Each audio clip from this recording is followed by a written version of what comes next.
통일부에서 2015 북한 인명사전을 발간했습니다. 김정은 제1위원장의 고모이자 처형된 장성택의 아내 김경희가 완전히 자취를 감췄고 빨치산 2세대로 실세 중에 실세로 꼽히던 최룡해도 삭제돼서 권력의 무상함을 보여줬는데요. 동북아 평화협력원 전현준 원장, NK 지식인연대 김은광 대표 두 분 모시고 자세한 얘기 나눠보겠습니다. 어서 오세요. 네, 안녕하세요. 네. 먼저 이번 주 주요 이슈들부터 좀 정리하고 인명사전 얘기로 넘어가겠습니다. 북한판 걸그룹인 모란봉악단 철수와 관련해서 폭풍이 여전히 거셉니다. 중국의 시진핑 주석의 관람이 예정돼 있었다라는 얘기까지 나오는데 정말로 이게 시진핑 주석이 관람이 예정돼 있었을까요? 시진핑 주석이 꼭 간다는 그런 보장은 없었던 것 같습니다. 다만 상무위원 7명 중에 1명 정도는 갈 예정이었던 것 같은 생각이 듭니다. 왜냐하면은 북중 관계가 굉장히 안 좋은 상태에서 네. 지난 10월 10일 당 70주년 기념식에 이제 류인산이가 갔지 않습니까? 그래서 북중 관계가 개선되는 그런 상황 속에서 중국 쪽에서 모란봉악단을 초청한 걸로 그렇게 지금 되어 있거든요. 그렇다고 한다면은 중국 입장에서는 뭔가 북중 관계를 개선을 해서 앞으로 동북아 정세를 좀 관리할 그런 생각이 있었던 것 같아요. 그렇다고 한다면은 자기들이 초청을 했기 때문에 최소한 상무위원급 중에 한 사람은 가려고 했지 않았을까 그런 생각이 들거든요. 네. 그런데 이제 그 이유가 여러 가지가 있습니다만은 현재로서는 그 내용 중에 미사일 발사 장면이 있다든가 심지어는 원자폭탄 실험 장면까지 있었을지도 몰라요. 그런 것을 상무위원이 가서 지켜본다고 하는 것은 네. 그것을 용인해 주는 것이 되지 않겠습니까? 북한 핵 보유라든가 핵 실험을. 네. 그렇기 때문에 좀 난색을 표명한 것 같고 그러다 보니까 북한 입장에서는 이미 다 조율돼 있는데 무슨 소리냐? 왜 오지 않는 거냐? 그런 이제 문제가 있어서 철수한 것이 아닌가 생각이 됩니다만 어떻든 시진핑을 비롯한 리커창이라든가 류인산이라든가 상무위원 중에 최소한 1명 정도는 가려고 했던 것 같습니다. 네. 아무튼 이번 한 주 모란봉악단 공연 철수가 최대 이슈였던 것 같습니다. 대표님. 그렇죠. 그런데 모란봉악단뿐만 아니라 북한의 양대 악단으로 꼽히는 청봉악단 역시 지난 러시아 공연 때 갈등을 겪었다는 얘기가 있거든요. 네네. 비용 문제였다고 하는데 이게 왜 비용이 문제가 된 겁니까?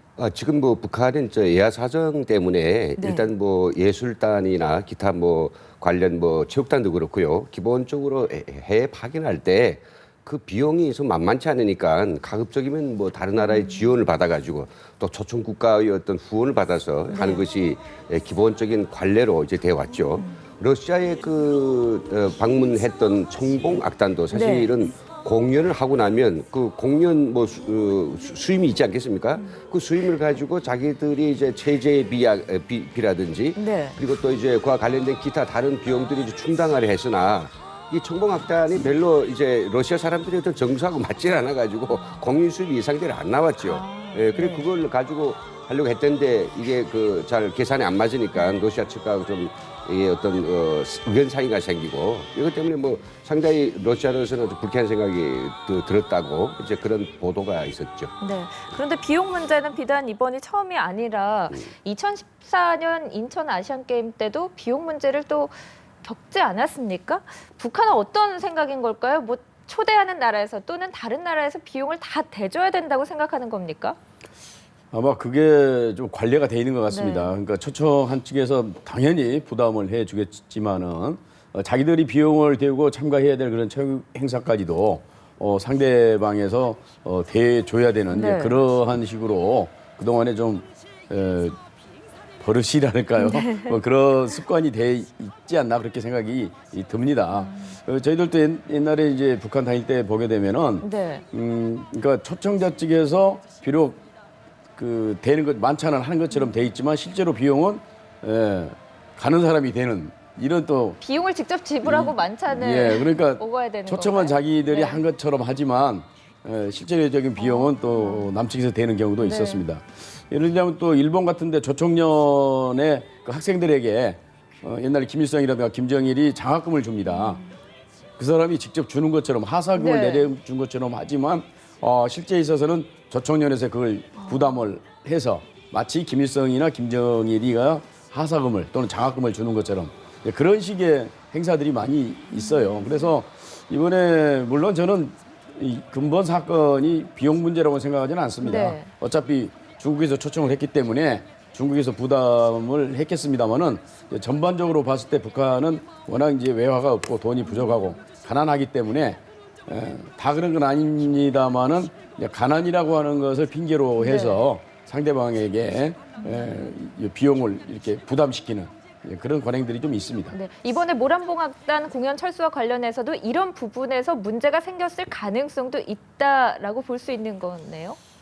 그러니까 뭐 여러 가지 가능성을 다 열어놓고 생각을 해야 되겠습니다만은 이제 그런 비용 문제는 아니었잖아요. 중국이 물론 비용이 얼마나 들었는지는 정확하지는 않습니다만은 네. 째째하게 그럴 수도 없었을 것이고 특히 이번에 공연 관련해서 보면은 암표가 우리 돈으로 약 270만 원까지 올랐다고 하지 않습니까? 그러니까 그 표만 제대로 팔았어도 상당한 경비를 충당했을 것이기 때문에 네. 돈 문제는 아니었지 않을까 그렇게 생각을 합니다. 네.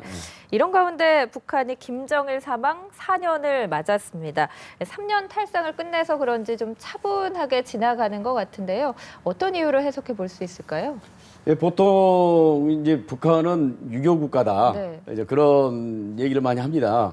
그래서 김일성 죽었을 때도 3년상을 치렀다 그렇게 얘기를 하거든요. 공식적으로 북한이 3년상을 치른다 그렇게 하지는 않습니다. 그러면 이제 6.25 봉건국가가 되지 않습니까? 그렇기 때문에 사회주의 국가를 한다고 하는 입장에서 네. 3년상을 치른다 그렇게 얘기하지는 않습니다만은 김일성 사후 때도 3년 만에 김정일이가 당시 당 총비서에 등극하면서 네. 권력을 장악을 했고 이번에는 사실상 100일 탈상을 했어요. 김정일은. 네네. 예, 그리고 김정은이가 등장을 했거든요. 근데 뭐 좀 넓게 잡아서 작년으로 해서 3년상이 끝난 것 같고 올해는 특별한 의미가 있는 해는 아닙니다. 3년상도 아니고 5년 주기로 돌아오는 그런 해도 아니고 그렇기 네. 때문에 조금은 이제 격을 낮춰서 보냈던 것 같은데 그래도 뭐 할 건 다 한 것 같아요. 12월 12일부터 17일까지 애도 기간으로 정했고 네. 김정은을 비롯한 고위 관료들이 다 금수산 기념공연을 참배를 했고 각 지역에서 참배를 했습니다. 다만 중앙 추모대를 하지 않음으로써 네. 그렇게 이제 크게 하지 않았다 그런 평가를 받는데 어떻든 지금 이 순간 북한에서는 나름대로 김정일 추모 분위기, 노동신문을 비롯한 네. 각종 언론 매체들이 그런 분위기는 이어가고 있는 것으로 생각이 됩니다. 네. 대규모 행사가 없어서 그렇지 할 건 다 했다라는 분석이신데 대표님, 중국 외교부 대변인이 김정일이 북중 관계 발전에 중요한 공헌을 했다라고 평가를 했습니다. 그런데 사망 4년을 맞아서 주중 북한 대사관에 파견한 정부 인사가 있느냐라는 질문에는 즉답을 피했거든요. 이전에는 어땠나요? 정말 뭐 아무도 안 보냈나요? 그렇지는 않습니다. 네. 이제 그 김정일 사망한 그 당해에는 중국의 고위 상무위원들도 갔고요. 네.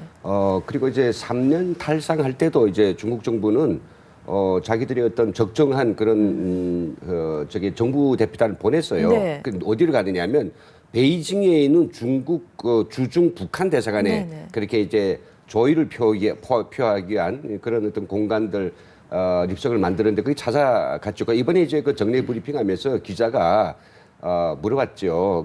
김정일이 중국 그 사망이 서거가 북중 관계에 어떤 영향을 미쳤냐. 이제 거기에 김정일은 뭐 죽은 김정일은 뭐 북중 관계 발전에 뭐 큰 도움을 했다라고 했고 그래서 이제 중국 그 어떤 정부 요인이 가느냐는 물음에 참 좀 어정쩡한 답을 했어요. 갔단 말도 안 하고 안 갔단 말도 안 하고 내가 잘 모르겠다 이랬거든요. 잘 모를 수가 있나요? 모를 수가 없죠. 네.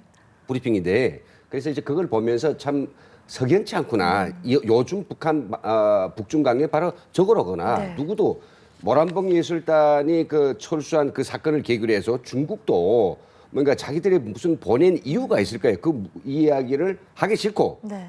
북한도 왜 철수한지에 대해서 서로들 지금 뭐냐면 말 안 하고 있는 그런 입장이거든요. 그러나 분명한 것은 그것이 뭐 우리가 수소폭탄이 됐든 아니면 김정일 우상화 내용으로 일관됐든 네. 결국은 두 북중 관계의 어떤 알력이 생겨가지고 이해의 모순이든 이해가 안 됐든 그런 것 때문에 일단은 서로 제갈 길 간 상태이기 때문에 지금만큼 이게 아주 석연하고 어정쩡하고 어색한 그런 분위기는 상당히 그 묘한 관계로 놓여 있다 이렇게 이제 볼 수 있죠. 네. 확실히 예전과는 다른 것 같은데 정말 북중 관계 이상징후로 봐야 되는 겁니까?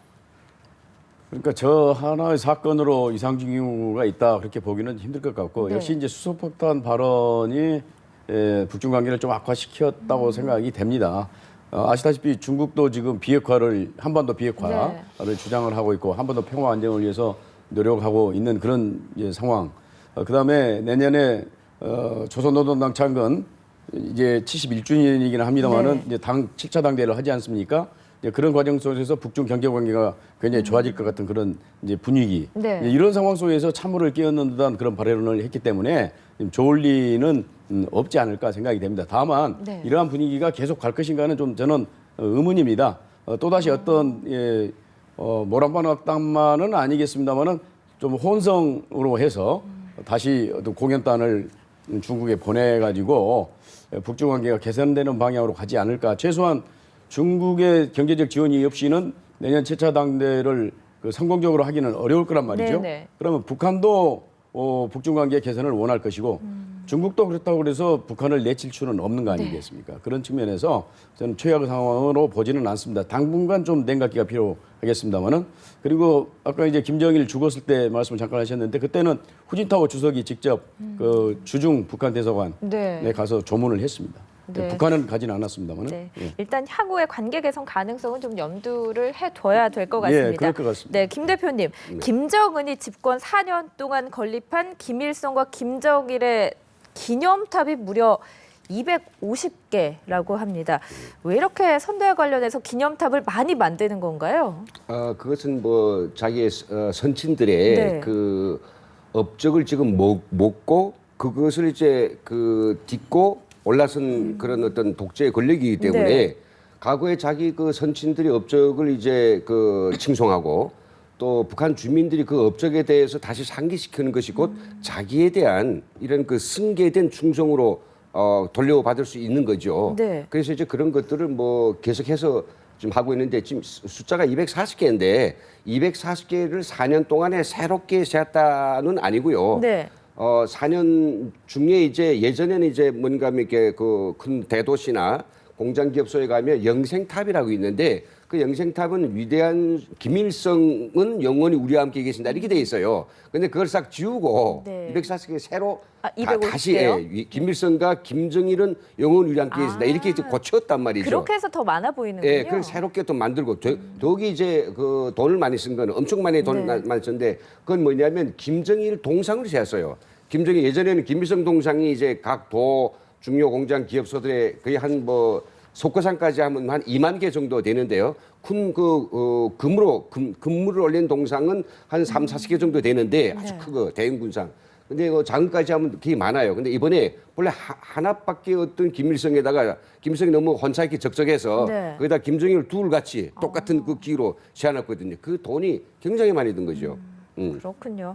자, 이번에는 이 소식도 좀 짚어보겠습니다. 박사님, 통일부에서 2015 북한 인명록을 발간했는데 김정은의 고모인 김경희가 인명사전에 아예 언급조차 되지 않았습니다. 이게 정치적 식물인간이 됐다 이렇게 봐야 되는 겁니까? 그러니까 그건 우리 통일부에서 뺀 거거든요. 네. 이름을. 근데 김경희나 또 최영애는 살아는 있습니다. 그렇지만 북한 내에서 이제 중요 직책을 박탈당하고 네. 또는 맞지 않고 있는 그런 상황이기 때문에 우리 정부에서는 그걸 뺀 것 같은데 사실은 보통은 살아있는 사람에 대해서는 현재 직책은 쓰지 않더라도 과거에 중요한 경력을 써준다든가 그러니까 전 조선노동당 비서라든가 네. 뭐 이런 식으로라도 써주는데 이름 자체를 뺐다는 것은 상당히 좀 이례적입니다. 이례적인데 육체적 생명은 살아있기 때문에 네. 그렇지만 어떻든 간에 그들이 정치적 생명이 끝난 걸로 그러니까 중요 직책을 다 박탈당했다든가 또는 맞지 않고 있다고 하는 것을 나타내 주는 것이기 때문에 뭐 어떻든 우리 정부가 하는 거기는 하지만 역시 권력이 좀 무상한 것 같습니다. 그러니까 힘이 있을 때는 그 사람들에게 주목하지만 그러게요. 역시 이제 힘이 없어지면은 뭐 우리도 별로 관심이 없어지는 거죠. 네. 김경희뿐만 아니라 최룡해 그리고 처형된 것으로 알려진 현영철도 이름이 빠졌습니다. 말씀하신 것처럼 정말 권력 무상이라는 생각이 드네요. 그렇죠. 왜 뺐는지는 잘 모르겠어요. 적어도 우리 북한 인명사전은 과거에 이제 그 현재 생존자의 이름뿐만 아니라 그러니까 김정일 같은 것도 죽었잖아요. 예, 김정일도. 있잖아요. 그러나 그거 있어야 되거든요. 있어야 돼요. 김정희 정도는 있어야 되고 뭐 새롭게 올라왔었다 뭐 가시는 사람 다 하겠다가 올려놓을 수는 네. 없지만은 적어도 우리가 그 북한 체제가 그렇게 김씨 왕조 정권이기 때문에 김정희 정도는 아마 있을 수 있지 않을까 아마 제 생각인데 내렸다라고 할까 어떤 뭐 내부 지침이 있었겠죠. 그 지침이 뭐인지 그게 우리가 잘 몰라서 그러죠. 네. 자, 이런 와중에 북한이 한국계 캐나다인 이면수 목사에게 종신 노역형을 선고했습니다. 뭐 이게 처음은 아닌데 북한의 속내가 무엇일까요? 어차피 북한 입장에서는 자기들이 봤을 때는 이제 그 체제를 전복시킨다든가 네. 국가를 전복하려는 그런 행위를 했기 때문에 자신들의 법에 의해서 재판을 하는 거고 말씀하신 대로 이번만 그런 건 아니죠. 수없이 많은 사건들이 그동안에 있었고 그렇기 때문에 뭐 이례적인 건 아닌 것 같습니다. 근데 이제 반기문 유엔 사무총장이 이제 방북을 한다 어쩐다 이제 그런 얘기들이 있고 그렇기 때문에 일단 재판을 해놓고 그다음에 이제 혹시 반기문 총장이 방문을 했을 경우에 그런 문제를 제기를 할 수 있거든요. 연관성에 있을 수도 있다. 예, 그러니까 석방해달라고 네. 이제 얘기를 했을 때 뭐는 거기서 빅딜이 되면 얘기가 잘 되면 석방해 줄 수도 있는 사면을 해서 국방위원회 제1위원장이 사면권이 있습니다. 네. 그러니까 김정은이가 사면권이 있기 때문에 혹시 그런 걸 염두에 두지 않나 생각이 됩니다만은 그렇게까지 저 사람들이 전략적이고 치밀하고 저는 그렇다고는 생각하지 않습니다. 일단 자기들 내부 어떤 절차에 의해서 그 사람에게 형을 주어주는 거고, 다만 이제 적절한 시기에 그러니까 유엔 사무총장이 됐든 아니면 뭐 캐나다 총리가 됐든 어떻든 그래서 이제 사면시켜주는 식으로 또는 방면시켜주는 방법으로 네. 하려는 그런 생각도 없지 않아 있었을 거라는 생각을 합니다만은 좀 두고 봐야 될 것 같습니다. 네. 북한이 그동안 좀 인질 외교로 많은 이득을 얻어왔었는데 뭐 그렇죠. 이럴 가능성도 있다고 보십니까? 예, 저는 뭐 지금 이면수 목사를 떠올린 거는 네. 어텐션을 시킨 것이고요. 자, 이면수 목사 문제를 좀 풀겠다는 그런 아마 지금 동기부여, 내가 좀 시그널을 보이는 것 같아요. 그래서 그 결국 이번에 60조를 북한 형법,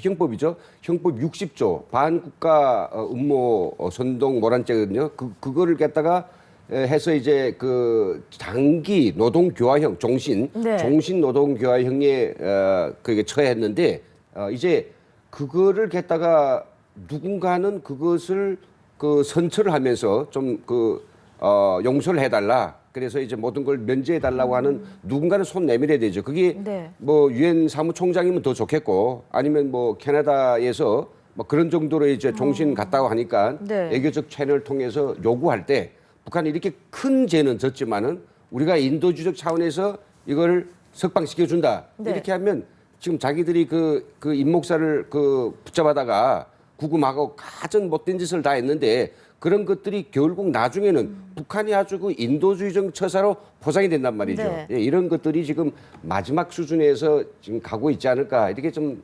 점쳐봅니다. 네. 그러니까 뭐 유엔 사무총장께서 방문하느냐 안 하느냐는 그런 문제하고도 관련이 있습니다만은 현재로서는 사무총장께서 가기는 쉽지는 않은 것 같습니다. 의전이라든가 의제라든가 네네. 그렇기 때문에 자기들이 일방적으로 석방할 가능성도 있어요. 말씀하신 대로 자기들은 인도주의적인 차원에서 이렇게 석방을 그래서 빨리빨리 이제 그 재판을 끝내고 그래서 이제 가석방 내지는 사면하는 식으로 세계에 알려서 지금 김정은이가 아시다시피 유엔 총회에서 지금 강의된 게 국제형사재판소에 제소를 하라고 유엔 안보리에 촉구하는 그런 결의안이 지금 통과가 됐지 않습니까? 이제 그런 이제 상황이기 때문에 자기들의 그 인도주의성 자기들도 인권을 지킨다고 하는 그런 것들을 세계에 알리기 위해서 석방할 수도 있죠. 누가 그러니까 가면 더 좋은 거고 그렇지 않아도 석방할 수 있는 그런 여지는 뭐 남겨뒀다 그렇게 생각이 됩니다. 네, 두 분 말씀 여기까지 듣겠습니다. 고맙습니다. 네.